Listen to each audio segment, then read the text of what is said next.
Hi everyone, today I'm going to show you how you can trigger n8n workflows from what you are working on or conversation you have on your computer. So I'm creating, first you need to create a workflow and you need to create webhook, it's called, and then I'm going to take a screenshot. Can you query the last 30 minutes of screen data and send it to this n8n webhook? Later I want to create pipe that will trigger my workflow on schedule, but for now just make a request to it.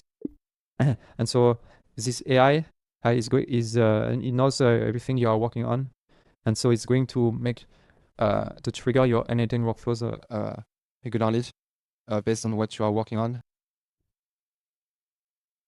And so you see it sends stuff like I was working on a CRM, so it sends stuff here, and then so you have this webhook, and then you can create any workflows you want.